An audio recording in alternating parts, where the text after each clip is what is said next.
So I don't know who needs to hear this right now, but a lot of the guys in my life of late have been really going through a lot and, reaching out and asking for support. And, a lot of us haven't been raised to learn how to navigate our emotions and to even recognize that we're going to have emotions. And so guys are looking for tools. And so I called this video Why We Meet. One of the things that's been going around over maybe the last 50 years, especially the last 20, has been kind of the development of men's groups. Men need men need support. We're bad to ask for support. And that's kind of been the rise of this men's group kind of movement. To be able to find the strength to go and be vulnerable and sit in a room with other men. It can be a really profound support. When we're going through things, right? So, men are becoming householders, becoming husbands, becoming fathers, navigating career, looking for purpose, looking for, hoping to find joy and passion in our lives. So the way I think about it, I've got my, like, the physical, I've got the emotional, the mental, right? And everything needs, everything needs care depending on where I am. So, so for some of the guys, it's finding a daily practice of movement, finding, a way to develop a mindful practice of meditation. And so a buddy called this morning. He's really going through it with its career, its marriage, and what we were just developing a way for him to kind of change the inner environment, right? So finding a mindful practice with his running or with his cycling, where he could repeat a mantra, and one of the ways that we can kind of remove ourselves from our story is simply repeating something as basic as, I'm not my thoughts, I'm not my feelings, I'm not my story. You can think of ourselves as kind of the silent observer of those things. And that's a way to kind of start to disassociate with, like, that doom and gloom loop that may be running. At least for some of my friends, it's been running. And so you've got the physical, right? Sometimes for me, it can be really helpful to stretch and to kind of do some sort of personal care, because I had a really beefed up personal trainer friend who was telling me that, yeah, sometimes when people stretch, they release emotions and things. And it was really weird coming from, like, an ex ball player to be telling me something like that. But it is true. We can have kind of trapped emotions in our fascia, in our ligaments, in our muscles. And it can be great personal care to stretch, to move. So finding a simple stretching practice that you can do in the morning or in the evening. Definitely fitness for men, I think. For me, when I'm running, or even if I'm on, like, a 4-hour bike ride, I don't bring music. I'm not listening to anything. I'm just in nature. I'm one with nature. I'm thinking about gratitude and things I'm grateful for, and I'm listening to the birds and feeling the sun on my skin. So there's a way that we can start to disassociate from that negative loop, either by, a mantra. I'm not my story. I'm not my body. I'm not my thoughts. I'm not my feelings. I'm the silent observer, right? So there's you can start to separate from that negative loop. Then there's also movement, or a mindful practice if you're able to meditate. Men's groups are a really great way to process what's going on, right? So you start to recognize that we're not unique, that the things that we're going through, becoming householders, becoming partners, becoming fathers, at our age, in midlife, we're dealing with aging parents, we're dealing with finance issues, career issues. These stressors are not unique. And men have been seeking the counsel of other men for, thousands of years. And it's a great place to process. Obviously, we want to be able to be open with our partners and with our family, with our friends. But to be able to be in a place where you're around men that are kind of unbiased to what you're going through. They're going through something similar. They may be a little bit ahead on the path or a little bit behind, but they've developed tools of themselves. You know, they've developed things that work for them. When that negative loop starts coming, you know, there's a guy in the men's group who chops wood. He lives on some land. He's always felling trees, and he's got lumber to chop. So he'll go out there with the axe, and he'll go chop wood. He, instead of mowing his 2 acres with a lawnmower or a tractor, he has a scythe. He'll go out there and get into his body and use his scythe to cut the grass. He'll chop wood. He'll go for an hour.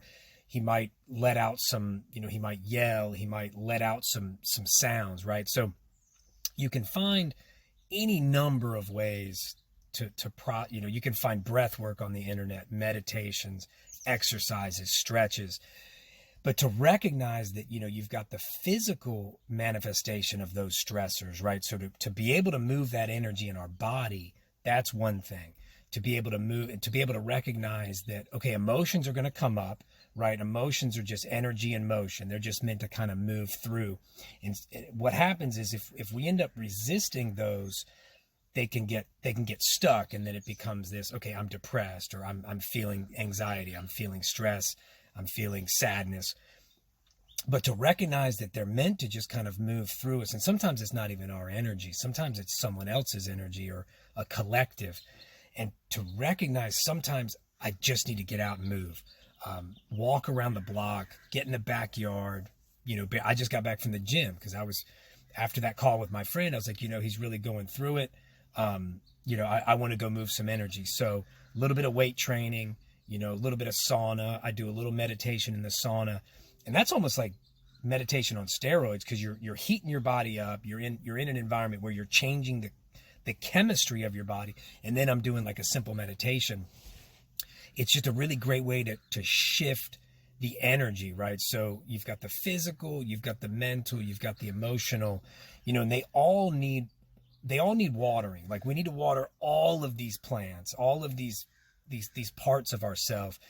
And when we start to take these proactive steps, right? So the days of self-medicating, the days of doing things that are unhealthy, a lot of us are starting to recognize that we don't want to choose those anymore, right? So the workaholic, or the guy who, you know, the guys who are drinking every night, and the cannabis, a lot of guys are just, it's not everybody, but a lot of guys are starting to recognize, I want to find healthier ways to do this. I want to be, you know, around and healthy with energy for my children. I don't want to be running from this. I want to have some other way to do it.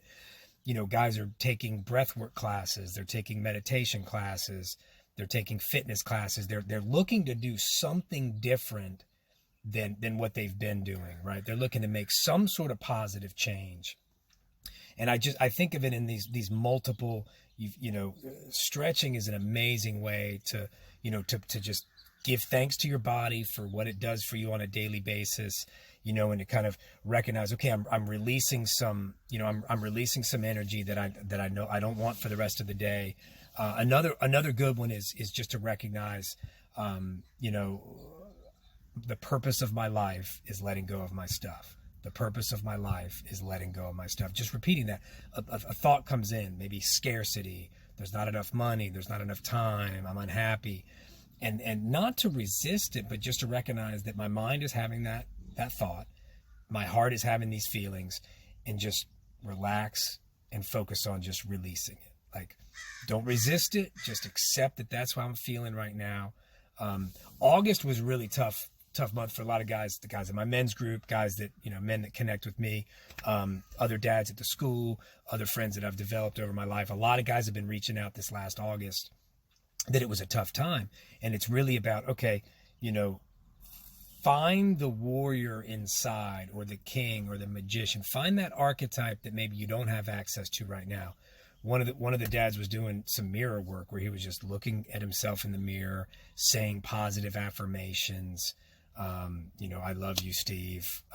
You know, you're doing the best you can. I'm here to support you. And he ended up kind of talking to his younger self. And then there was this whole kind of cathartic process. So mirror work can be good. Doing something, you know, the running from it is the cannabis and the alcohol and the drugs, or the video games, or the overwork, or the over exercise. those are the avoidant behaviors that a lot of us are starting to recognize in our 30s and 40s and 50s, that that's what we've been doing, and now we want to do something else. We want to do something more proactive and something healthier. So you can turn that exercise into something where, you know, I'm giving thanks to my body, I'm giving thanks to creator or spirit or nature, whatever, for this body, for this vessel, and I'm going to choose to celebrate it through this movement. You know, I say a lot, like, you know, I don't count reps. I don't listen to music when I'm exercising. I'm just in the moment. Like, I'm focusing on the body part that I'm working, and that's it. So, you know, a lot of us are in the skill, like the tool acquisition phase, where we're recognizing we have emotions. We're recognizing we sometimes have a negative talking track, and starting to take proactive roles in our healing, finding a therapist, finding a 12-step group that can help us change some behaviors, and a men's group. I mean, the two that I've been exposed to, one is called Every Man and one's called the Mankind Project. And there's probably one in your town. You can sit with a group. There's probably one in your neighborhood, you know, once a week, twice a month. You just get to hear that your story's not unique, that other guys are going through the same thing. The search for purpose, the search for joy. You want to change your relationship with stress. You want to have passion. You want to feel more joy in your life. And it's a really powerful place to be able to be around other guys that are going through it. And you meet guys that are developing tools that work for them. And then you get to say, okay, maybe I'm going to try that one this week. Maybe I'm going to try this one. You know, all roads lead to Rome. When you start taking that proactive role in your mental and emotional well-being, you know, new tools start to be introduced. And it's just really about picking up the baton and saying, okay, I'm going to try this one. You know, a simple mantra, a simple breath work practice, a simple movement practice. I know for me, sometimes I'm sitting on the couch, I'm down, and I literally have to say, okay, it's going to be 17 steps to the door. Put your shoes on when you get there. Get outside. Go do burpees in the driveway. Go walk around the block. Do some lunges past every other house. Like, literally telling myself the step by step to get to that place. Once you start moving, it's almost like you're able to start to move some of that energy out, some of that new energy in. It's a combination of, you start breathing harder because you're moving. You know, you start noticing the birds, the sunshine, the breeze, other people. But it's really something that we have to be that hero in our own life. No one's going to come to rescue us. Other men are doing something and gaining tools that they can introduce to us, but no one's going to walk that path for us. Like, we've got to do that on our own. Yeah, and it's just that's why we meet. That's why men are in men's groups. That's why men are going to therapy. You know, to be the hero in our own, you know, in our own lives. So that's been coming up. I hope there's something in there that helps you.